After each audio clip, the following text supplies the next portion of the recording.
Bienvenue à tous et merci de votre fidélité à notre antenne. Et sachez que le développement économique d'un pays est l'œuvre de la dynamisation du secteur marchand, notamment le commerce extérieur, domaine réservé au secteur privé. Et cette dynamisation du commerce extérieur passe par l'élargissement des partenaires entre les pays, les partenariats entre les pays. Messieurs, mesdames, dans ce nouveau numéro de votre émission Émergence de ce jour, nous allons devoir nous intéresser bien sûr à ce forum économique entre le Togo et le Maroc, les retombées possibles. Et l'invité en plateau pour mieux creuser le sujet, son nom Kouvi Abaili Abassa. Il est bien sûr économiste de formation S, chef service économique de l'ambassade du Togo au Maroc. Bonjour et merci d'être là. Bonjour cher ami, J'espère que vous allez bien. je vais très très bien.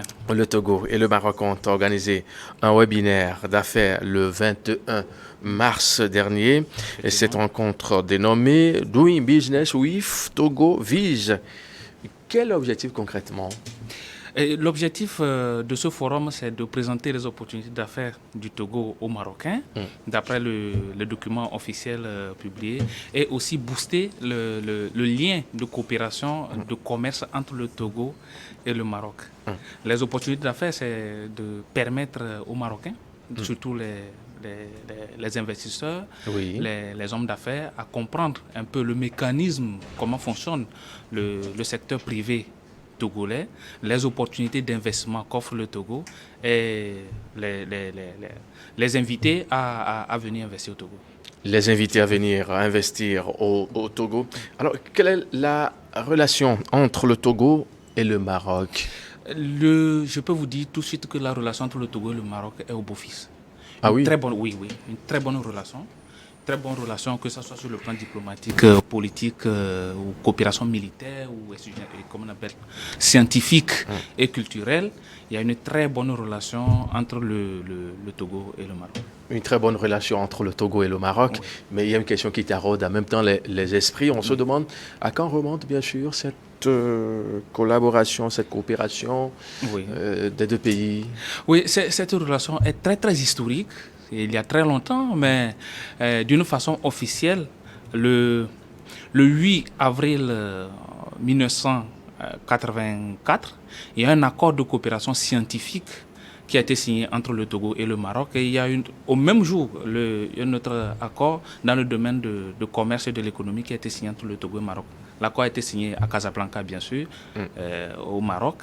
Et à cette date, on peut dire que la coopération officielle entre le Togo et le Maroc a débuté d'une façon officielle. Sinon, d'une façon officieuse, il y avait des échanges entre les peuples marocains et togolais bien avant cette date de signature de ces deux accords. Parfait. Et sur le plan diplomatique et politique, quels sont bien sûr les faits marquants bien sûr de cette coopération? Oui, c'est une coopération qui... On va faire un peu politique avant de faire l'économie, les deux vont de pair. Bien sûr, la politique. La politique est le carburant de l'économie. Oui. Donc, effectivement, il y a plusieurs faits qui ont marqué ce lien d'amitié, de coopération, que je peux dire de très bénéfique. C'est-à-dire que déjà en 2001,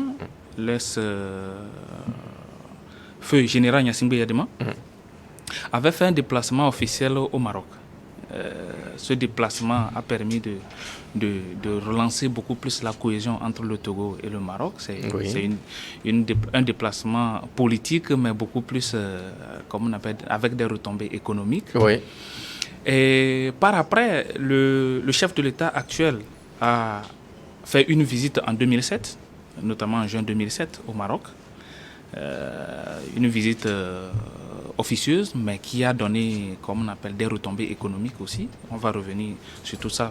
Si on aura puisque c'est de ça qu'il s'agit. C'est de ça qu'il s'agit, effectivement.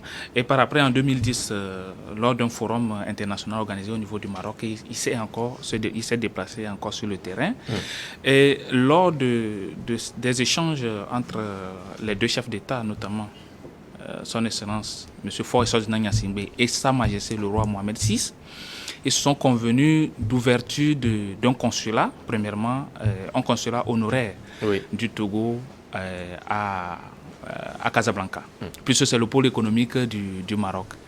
Et plus tard, en juin 2015, le ministre Doucet a effectué une visite officielle avec beaucoup d'opérateurs économiques au Maroc.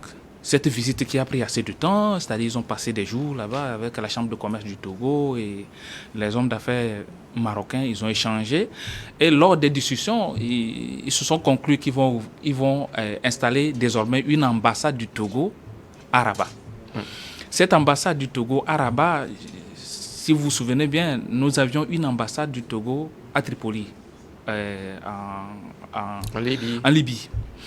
Avec les Kadhafi, après l'assassinat du feu Kadhafi, il y a eu des insécurités au niveau de la Libye. Donc, notre pays a jugé bien de retirer son ambassade. Donc, pour couvrir l'Afrique du Nord, ils ont bien jugé de le placer au niveau de Rabat. Donc, l'ambassade du Togo à Rabat, qui couvre le Maroc, l'Algérie, la Mauritanie, la Tunisie, l'Égypte et la Libye.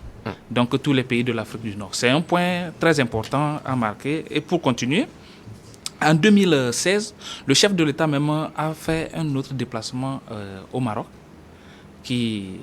lors de la COP 2022, qui s'est tenue en décembre 2016. Donc lors de cette visite, il y a eu encore d'autres échanges qui ont permis d'avancer encore dans cette coopération. Et plus tard, tout récemment, il y a un consulat qui a été créé au niveau de Dakar, c'est-à-dire au sud du Maroc. Donc bien avant ça, le Maroc a annoncé l'ouverture d'une ambassade au niveau du Togo en 2021 et effectivement cette ambassade a été installée. Donc entre les deux pays, il y a une très bonne cohésion, il y a une très bonne collaboration et les échanges continuent entre les deux. Parfait. Revenons donc à nos moutons, comme on aime si bien le dire, sur cette rencontre du 21 mars 2023 dernier. Quels sont les tenants, bien sûr, de cet événement? Vous savez que ces genres d'événements, si ça s'organise, effectivement, il y a des gens qui travaillent en amont, qui parfois ne sont pas aussi visibles, comme on appelle. Donc, je peux dire que c'est l'ambassade du Togo au Maroc qui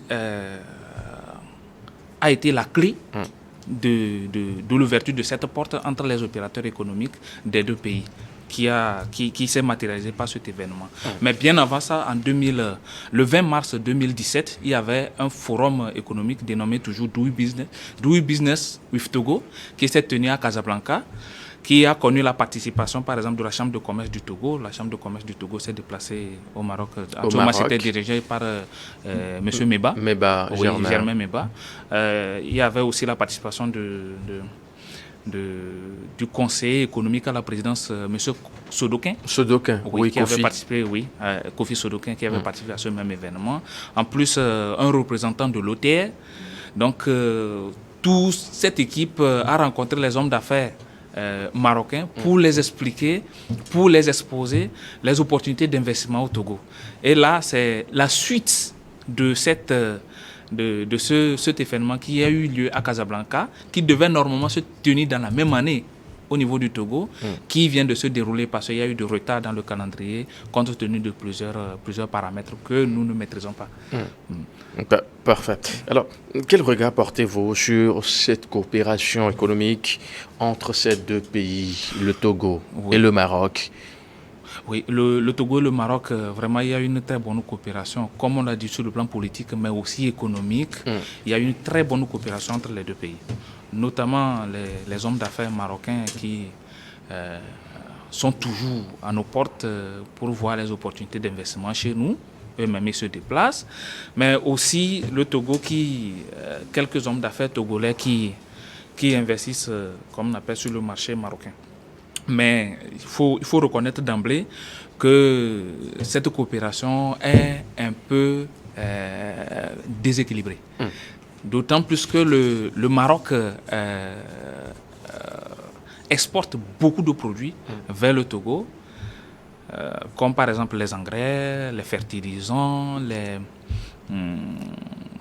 les produits d'électroménager, les produits d'électricité, par exemple, comme les prises, les cash power, tout ça, là, beaucoup de choses que le Maroc envoie vers le Togo. Envoie vers le Togo. Oui, en matière des choses comme on appelle dans le domaine de l'agroalimentaire, par exemple, le Maroc exporte beaucoup de choses vers le Togo, mais importe peu du Togo par rapport à notre lien de coopération. Je pense qu'il y a lieu de booster ce lien de coopération. Je pense que c'est pour cela que ce forum, ou bien cet événement qui a eu lieu le 21, est un élément clé vraiment d'accompagner ce lien d'amitié et de commerce entre le Togo et le Maroc. Pour pouvoir bien booster, bien sûr, la collaboration, on va s'intéresser un peu à la mission que joue le corps diplomatique là-bas, à Rabat, au Maroc, et tout récemment le consulat au sud, au sud du pays, à Dakhla, bien sûr, et dans la promotion, bien sûr, de l'investissement. Quel est le rôle que joue concrètement cette mission diplomatique qui est sur le terrain? Ah oui, c'est une mission diplomatique que les gens méconnaissent assez. Ah oui, puisqu'on n'en parle pas vraiment. On n'en parle pas assez, mais c'est une mission diplomatique très très importante pour le Togo. D'autant plus que le Maroc est devenu à un certain nombre, à un moment donné, un centre d'affaires entre l'Afrique et les pays du Moyen-Orient ou de l'Europe. Le Maroc est devenu un centre d'affaires très très important. Donc l'implantation d'une ambassade au Maroc est très bénéfique pour nous au Togo. Surtout si on sait saisir ces opportunités. Donc là, à ce niveau, je peux vous dire que cette ambassade qui a été créée à Rabat en juin 2015, qui a démarré ses activités le 14 septembre 2015, c'est-à-dire de la même année, joue un rôle très important, très très important, d'autant plus que cette ambassade couvre l'Afrique du Nord en général. Et tous ces pays de l'Afrique du Nord sont devenus en quelque sorte des pays émergents aujourd'hui. Le développement économique est palpable et les hommes d'affaires bougent beaucoup. Plusieurs entreprises s'implantent à leur niveau, d'autres entreprises veulent se délocaliser. Donc une ambassade installée là-bas, avec un service économique qui joue bien son rôle, peut capter assez d'investisseurs pour le Togo. Et bon, l'ambassade d'office joue le rôle de protection des intérêts du pays. Donc, en matière de la diplomatie économique, cette ambassade, c'est une ambassade très, très capitale pour le Togo. Parfait. Nous avons noté que le Togo et le Maroc ont signé l'accord d'exemption du visa pour les passeports ordinaires. C'était le 21 février 2022 dernier. Est-ce que cet accord-là rentré en vigueur? Oui, cet accord est rentré en vigueur. On peut aller... Bien sûr, déjà, comme on appelle... Mais vous n'en parlez pas vraiment. Effectivement, vous aurez pu nous inviter pour qu'on vous en parle assez. Sinon, c'est un accord qui a été signé, effectivement, à la date que vous avez bien précisée. Mais bien avant, il y avait l'exemption du visa pour les passeports diplomatiques. Les passeports de service et les passeports spéciaux, qui a été signé le 2 mai 2018 entre le ministre des Affaires étrangères du Togo, son Excellence Robert Doucet, et son homologue du Maroc, Monsieur Bourita Nasser, qui a été signé à Marrakech en marge d'un forum qui s'est organisé là-bas. Donc on peut dire que tout Togolais qui a un passeport de service, passeport diplomatique, passeport spécial ou passeport ordinaire peut se déplacer librement pour aller au Maroc, ou bien un Marocain qui détient ce genre de passeport peut librement rentrer au Togo sans les contraintes de visa. Le dernier accord donc, qui porte sur les passeports ordinaires est rentré en vigueur le 9 septembre 2022. De la même année, oui. Parfait. Et quels sont les intérêts liés, bien sûr, à l'exemption du visa entre un pays comme le Maroc pour le Togo? Bon, pour le Maroc, comme je vous avais dit tout de suite, ça va les avantager beaucoup parce qu'ils veulent venir chez nous. Ah oui. Mais mais nous, maintenant vers eux. Bon, nous aussi, allant vers eux, ça nous est très bénéfique pour diverses raisons. Premièrement, pour avoir du visa pour le Maroc, c'est très difficile, il faut le dire clairement. Ah bon? C'est difficile d'avoir du visa Moi, pour j'ai aller au connu Maroc. des amis avec qui j'ai évolué Oui. sur les bancs, Oui. qui ont eu la bourse d'études. Pour aller Voilà. au Maroc. Donc Effectivement, c'était un peu délicat. Hein? très délicat, très délicat. Si vous prenez par exemple l'année 2017, plusieurs étudiants se sont inscrits dans les universités marocaines qui n'ont pas pu faire le déplacement. En 2018, par exemple, nous avons compté 71 personnes qui ont fait la demande de visa qui ont été rejetées. Des étudiants, je parle des étudiants spécialement. Mais au-delà de ça, vous savez que le Maroc a une bonne plateforme, comme on appelle, en matière de la santé. Donc Oui, plusieurs oui. personnes vont souvent se soigner au Maroc. Pour aller au Maroc, c'est la croix et la bannière dans le temps. C'était difficile, mais cet accord d'exemption de visa permet ces échanges de personnes, mais ça fluidifie aussi le déplacement beaucoup plus facile des opérateurs économiques entre les deux pays. Donc c'est beaucoup plus économique pour les opérateurs économiques. Beaucoup plus économique que pour les acteurs économiques. Oui, oui. Alors, comment se comporte dans cette vision-là Oui. la communauté togolaise qui y va de temps en temps et revient? Oui. Comment ça se passe dans tout son ensemble sur le terrain? Ok. Non, c'est une communauté qui se porte très bien. Une forte communauté, mais beaucoup plus estudiantine. Comme vous l'avez dit tout de suite, vous avez des collègues dans le temps qui ont fréquenté là-bas. Oui. Il y a eu l'accord scientifique entre le Togo et le Maroc a permis d'avoir une bourse, comme on appelle des bourses d'études pour les Togolais entre les États. Donc, plusieurs membres de la communauté togolaise, comme on appelle au Maroc, ce sont des étudiants, beaucoup plus des étudiants. Et évidemment, certains qui ont fini leur formation et qui se sont installés là-bas. Donc, il y a même deux grandes, comme on appelle, associations qui gèrent les membres de la communauté, notamment l'association des étudiants et stagiaires, qui est, comme on appelle, le bureau installé à Rabat. Sestom, ça se dénomme Sestom. Et il y a l'association des professionnels du Togo qui sont installés au Maroc, qui aussi, ils ont leurs associations qui s'encadrent entre eux. Donc, il y a une très bonne, comme on appelle, intégration des Togolais au niveau du Maroc. Alors, ce qui veut dire qu'en réalité, pour le moment, les acteurs économiques ne sont pas vraiment actifs sur ce terrain. C'est parce que nous n'avons pas quelque chose à vendre vraiment. Nous avons beaucoup de choses à vendre. Je peux vous dire, par exemple, que l'exportation du café togolais, le marché du Maroc est le quatrième, comme on appelle, preneur de nos cafés. Et surtout, de café de qualité. Puisque dans la sous-région, c'est nous qui avons le café, comme on appelle, avec l'arôme beaucoup plus intéressant, naturel. Donc les gens importent leur café d'ailleurs, les Marocains importent leur café d'ailleurs, mais ils ont besoin toujours du café togolais pour mélanger avant la torréfication, pour donner une bonne saveur, un bon goût à leur café. Donc par exemple le café c'est bon, il y a d'autres choses que nous pouvons vendre au Maroc, comme par exemple les anacardes, les produits tropicaux qui sont très prisés au niveau du Maroc. Mais il faudrait se déplacer sur le terrain, explorer le marché, voir les opportunités d'affaires, nouer des partenariats avec des Marocains et aller dans ce sens. Je pense que ce webinaire qui a été organisé par le ministère de la promotion des investissements avec ASMES au niveau du Maroc, ça va toujours dans le sens d'accompagner nos opérateurs économiques à aller vers le Maroc.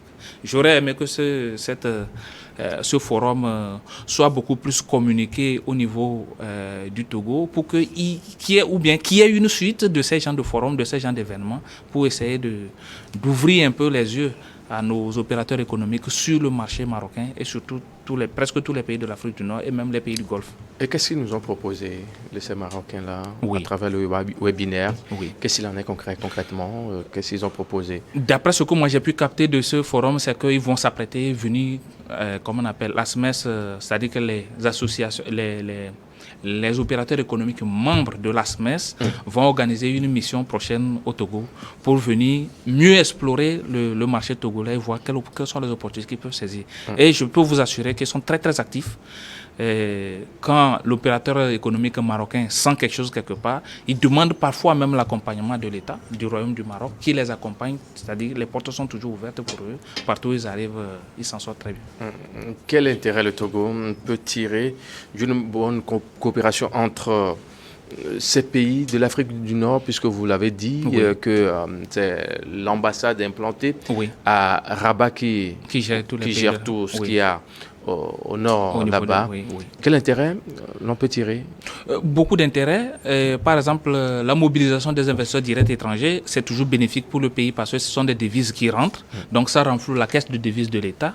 Si ces entreprises viennent s'installer sur le marché marocain, ça va permettre d'embaucher les gens. Donc problème de chômage en partie qui est réglé, mais aussi l'économie du pays qui va beaucoup avancer. Donc c'est une très bonne opportunité. Mais au même moment, il ne faudrait pas que nous restions toujours dans le carcan d'acheteurs des produits marocains, algériens, des produits finis. Il faudrait que ces entreprises s'installent chez nous, que ces entreprises s'installent pour faire la transformation de nos produits. Est-ce que ça a été discuté lors de ce webinaire-là? Oui, ça a été discuté et ça a été toujours les discussions entre les opérateurs économiques de ces pays. Mais il faut aller beaucoup plus dans il faut être beaucoup plus sur le terrain, dans le concret. On en a besoin, hein? Oui. On en a besoin surtout quand on sait aujourd'hui qu'il y a une industrialisation qui ne dit pas son nom. De l'autre côté, et on sent en même temps une balance plus ou moins déséquilibrée entre les deux pays. On se demande, est-ce que ce partenariat ou bien cette union voulue ne va pas profiter plus à quelqu'un qu'à l'autre? Bon, c'est une question qui revient très très souvent. Oui, exactement. Vous avez parfaitement raison et je vous donne raison dans ce sens parce que, vous savez, le monde des affaires, c'est un monde où celui qui est plus actif s'en sort mieux. Du coup, si un opérateur économique se met face à un opérateur économique togolais, face à un opérateur économique marocain, si le Marocain est plus actif, évidemment que le Marocain va beaucoup profiter mieux que le Togolais. Donc, nous devons plutôt accompagner nos opérateurs économiques, les accompagner comme le gouvernement, si bien, comme on appelle, initié dans beaucoup de projets, renforcer les capacités de nos opérateurs économiques et les accompagner sur le terrain. L'ambassade qui est là-bas doit forcément accompagner ces opérateurs économiques à avoir des relations win-win avec les opérateurs économiques de l'Afrique du Nord. Donc déjà, à partir de Rabat, la Tunisie, l'Algérie, l'Égypte, la Mauritanie, la Libye, tous ces pays-là peuvent faire l'affaire directe avec le Togo. Exactement. Ils peuvent faire des affaires directes avec le Togo. Et il y a des affaires qui se font entre ces pays et le Togo déjà. Donc il faudrait juste renforcer, booster un peu ce lien de commerce et d'économie entre nos deux pays. Et au pays, est-ce que le climat des affaires s'y est? Au niveau du Togo, on permet à ces opérateurs-là. C'est une question, il faut la poser pour avoir le cœur net, parce qu'ils se demandent, nous avons fait ci, on a fait ça. Est-ce qu'arriver sur le terrain, ça nous sera facile? Que ce soit les Togolais de l'autre côté, au Maroc, et les Marocains également au Togo. Oui. Vous savez, le marché togolais, le marché d'investissement au Togo, c'est un marché très, très, très prisé. C'est un marché très, très prisé. Vous prenez par exemple notre port. C'est l'unique port à eau profonde de l'Afrique de l'Ouest. Bon, dans le golfe de Guinée en général. Donc, c'est un port de transportement. Donc, une entreprise qui veut s'installer, par exemple, dans la sous-région ouest africaine, ferait mieux de s'installer au Togo. Puisque à partir du Togo, vous pouvez, comme on appelle, irriguer tous les pays de l'Afrique de l'Ouest beaucoup plus facilement avec les produits fabriqués au Togo ou importés. Mais au même moment, il faut voir le grand marché du Nigeria qui est tout près de nous. Vous avez un bon port au niveau du Togo, vous avez un grand marché au niveau du Nigeria, vous avez le Ghana, vous avez les pays de l'Interland. Donc, en moins d'une heure de temps, vous prenez l'avion au niveau de l'aéroport de Lomé, vous atteignez les capitales de ces pays. Donc, à quoi serait bon d'aller s'implanter quelque part où l'insécurité ou des choses, comme on appelle, vont vous empêcher de faire librement votre affaire. Donc, le mieux, c'est de s'implanter au Togo pour couvrir presque tous les pays de l'Afrique de l'Afrique de l'Ouest et les pays de l'Interland surtout. Donc, c'est une bonne opportunité. Ne voyons pas le Togo par rapport au nombre d'habitants, qui est à plus de 8 millions, mais il faut voir plutôt l'opportunité d'affaires dans la sous-région ouest africaine avec le climat d'affaires beaucoup plus propice au Togo. C'est-à-dire que quand vous êtes au Togo, vous avez beaucoup de facilités que les autres pays de la sous-région. De la sous-région. Donc le Togo, le marché togolais est beaucoup plus prisé. Et c'est ce que nous devons communiquer beaucoup plus à ces opérateurs économiques qui méconnaissent parfois le marché togolais pour diverses raisons. Parfait.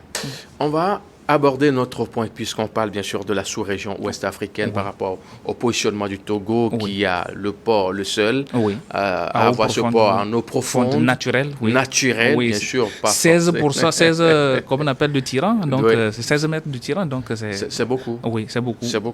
Alors l'intégration du Maroc dans l'espace CEDEAO, un sujet qui a été posé depuis des années, ça traîne, c'est là. Où est-ce qu'on en est concrètement avec ce dossier-là? C'est un dossier qui a coulé beaucoup d'encre et de salive. Le Maroc qui a émis le souhait. Ce n'est pas seulement le Maroc, ce que les gens méconnaissent. Il y a même l'Algérie qui avait demandé à intégrer la CEDEAO. Oui, ce dossier, ça a évolué. La CEDEAO, la communauté économique des États de l'Afrique de l'Ouest. Exactement. Le Maroc est bien au nord. Donc, quand on dit... au nord, mais du côté ouest. Au nord, mais du côté ouest. C'est vrai. Nos enfants risquent de nous demander, mais bon, papa, entre-temps, le Maroc, son positionnement, et puis on le retrouve dans la CEDEAO. Est-ce que ça ne pose pas de problème? Oui, vous savez que ce genre de choses, c'est beaucoup plus l'économie qui est derrière. Vous savez que la CEDEAO est l'une des sous-régions beaucoup plus intégrées, où les accords en matière d'affaires sont beaucoup plus fluides, c'est-à-dire que la circulation des personnes et des biens sont beaucoup plus faciles. Donc, le Maroc dans la CEDEAO serait beaucoup plus bénéfique que le Maroc, même parfois que plusieurs pays de l'Afrique de l'Ouest. Donc, cette demande, ça a évolué jusqu'à un moment donné où il y a la ZLECAf qui a été signée. Ah oui. Donc, qui vient encore d'ouvrir le boulevard comme ça devant le Maroc. Oui, effectivement. Donc, si ZLECAf va essayer de couvrir tout ça, là, à quoi serait bon que le Maroc persiste toujours à intégrer la communauté. Donc, je pense que le Maroc se sent bien déjà avec cet accord ce projet de ZLECAf de l'Union africaine. Donc, ce dossier, peut-être c'est en stand-by, on ne sait jamais, ça peut se ressusciter à tout moment. Vous êtes économiste. Oui. On vous connaît, vous avez eu bien sûr à faire beaucoup de choses à la fois. Et il y a cette question-là qui revient très, très souvent. Le regard que vous posez bien sûr sur la diplomatie économique du Togo. Comment vous la voyez? Très dynamique, moyenne, passive, ou comment est-ce que vous la qualifiez? Un peu plus au-dessus de la moyenne. Un peu plus au-dessus de la moyenne. Ah oui? Oui, c'est une diplomatie économique très agissante qui est portée par le chef de l'État même en personne. Ah oui, mais... Oui. Ses déplacements à l'extérieur, il essaie toujours de négocier, parfois même pour faire des présentations aux opérateurs économiques étrangers. C'est le chef de l'État même qui prend la parole pour leur dire voici les opportunités d'affaires que nous avons. Et avec un tel chef d'État, ça ne peut qu'aller très vite. Donc, c'est une bonne diplomatie économique qui est lancée. Le ministre Doucet, à chaque fois qu'il voyage, qu'il va à l'extérieur, il parle toujours du point de vue économique du Togo. Il essaie toujours de vanter les mérites du Togo. Maintenant, au niveau pour aller beaucoup plus en avant, je pense que notre pays a le devoir de recruter des économistes au sein du ministère des Affaires étrangères, de former ceux qui sont déjà là, les diplomates, qui font déjà de bons boulots, il faut le préciser, mais il faut aussi renforcer leurs capacités en matière de la diplomatie économique, telle que le font les Français. Il faut avoir, par exemple, peut-être inviter chaque 2 ans tous nos ambassadeurs diplomates à des rencontres avec le chef de l'État, peut-être, ou bien le Premier ministre, ou le ministre des Affaires étrangères au Togo. Leur donner les canevas, c'est-à-dire que les orientations de l'État en matière de la diplomatie économique. Ça va permettre à tout diplomate, même s'il est littéraire, s'il est sorti littéraire, même s'il a fait seulement le droit et il a passé le concours de l'ENA, il s'est retrouvé au niveau des affaires étrangères en tant que diplomate bien formé, plein, d'avoir encore cette notion beaucoup plus économique de la diplomatie.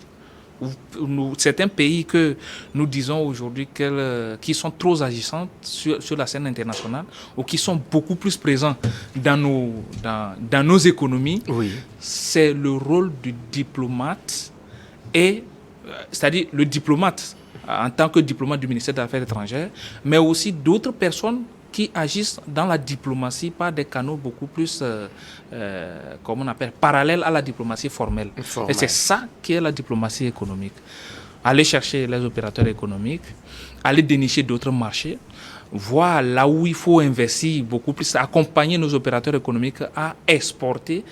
Ce sont des rôles que doivent jouer des opérateurs économiques aujourd'hui.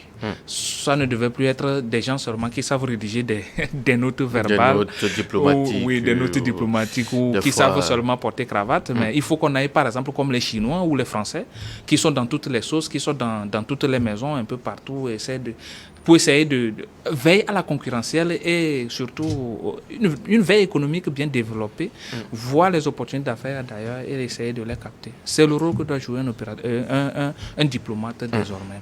Et notre diplomatie économique, que ça ne se limite pas seulement à ce que le ministre Doucet et ses éléments le font sur le terrain, mais des associations, par exemple des hommes d'affaires qui doivent participer à ça. La Chambre de commerce doit être beaucoup plus agissante. Et la Confédération des grandes entreprises du Togo, par exemple, qui doit être beaucoup plus à l'extérieur. Aller voir avec leurs homologues, voir comment tisser des relations, ramener des investissements au Togo. Ça doit être leur rôle aussi. Parfait.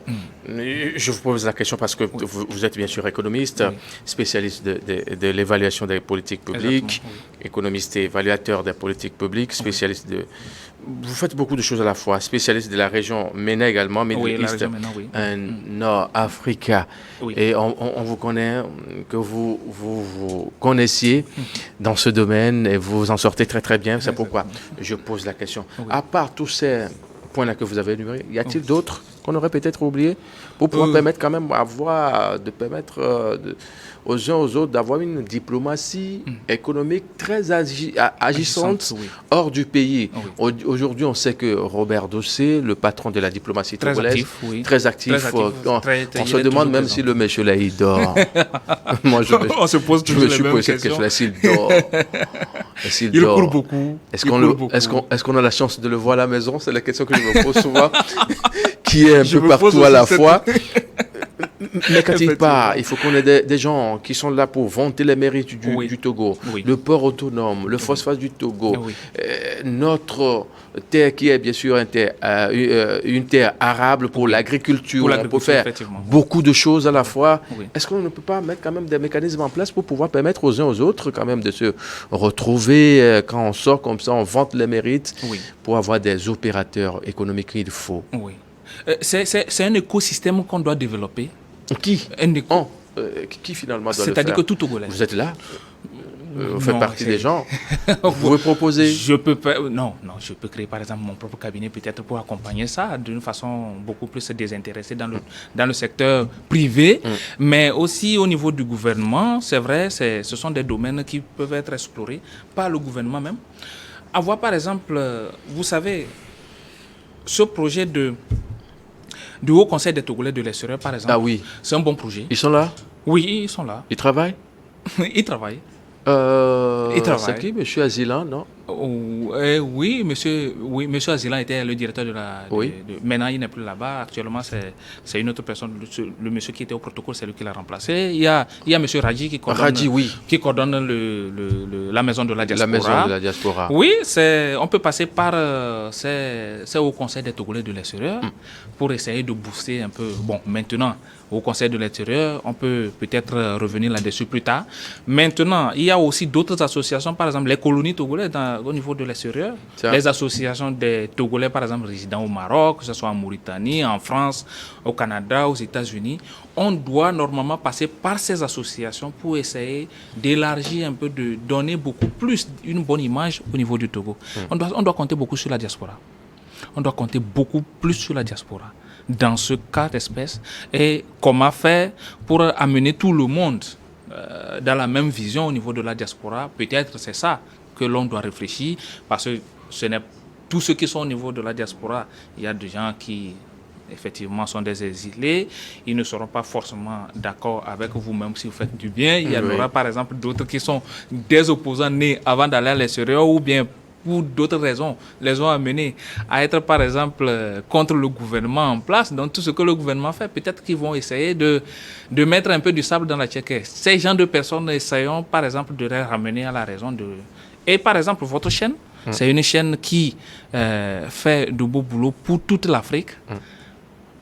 On peut passer par votre chaîne aussi pour essayer de vanter les mérites du Togo au niveau de la... C'est ce qu'on fait d'ailleurs. Hein. Oui, vous le faites si bien. Et nous tenons vraiment à vous remercier, à vous féliciter. Ce que New World TV est en train de faire, vraiment, ça donne une très bonne image à toute l'Afrique. Ce n'est pas seulement pour le Togo, à toute l'Afrique. À toute l'Afrique. À toute l'Afrique. Et c'est une bonne chose. On se félicite, hein, les gens de la diaspora surtout. À travers on a une chaîne de référence qui fait. De référence, effectivement. Le job qu'il faut. Oui, avec une bonne équipe, vos studios, quand je suis arrivé, j'ai beaucoup apprécié. Je suis très content. Merci. Très content qu'on est à ce niveau, au niveau au Togo, c'est-à-dire un tel plateau. Et je suis très content avec une telle équipe très dynamique, avec les informations à temps. Ça nous va droit au cœur. C'est une bonne chose. Merci pour les compliments. Ça nous intéresse beaucoup. Aussi, sur ce sujet, questionnement, et particulièrement par rapport à cette diplomatie économique, au-delà de la diaspora, essayons de faire table rase. Essayons de faire table rase de tout ce que nous avions eu déjà fait depuis jusqu'ici. Oui. Voir le tableau de bord. Où est-ce qu'il faut améliorer? Au niveau des ambassades, est-ce que ça ne serait pas bien d'envoyer des économistes ou des gens du ministère du Commerce, surtout les gens du ministère du Commerce, dans chaque ambassade, créer des services économiques dans toutes les ambassades du Togo? C'est très important. Aujourd'hui, nous n'avons pas.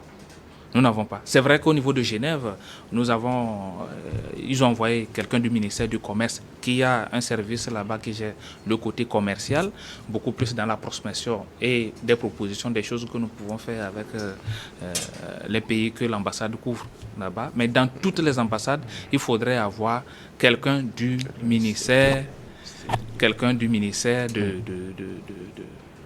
du commerce ou quelqu'un qui s'y connaît bien en matière de la diplomatie économique dans ces pays. C'est très important. Parfait. Vous êtes spécialiste de l'évaluation des politiques publiques. Oui. Pouvez-vous nous dire en 2 mots ce qu'est réellement l'évaluation des politiques publiques? Oui, l'évaluation des politiques publiques, c'est un domaine un peu vierge chez nous actuellement. Vous savez que les programmes et les politiques publiques lancés par nos États doivent être évalués pour voir les impacts sur l'humain, sur le social, sur les personnes visées par ces projets.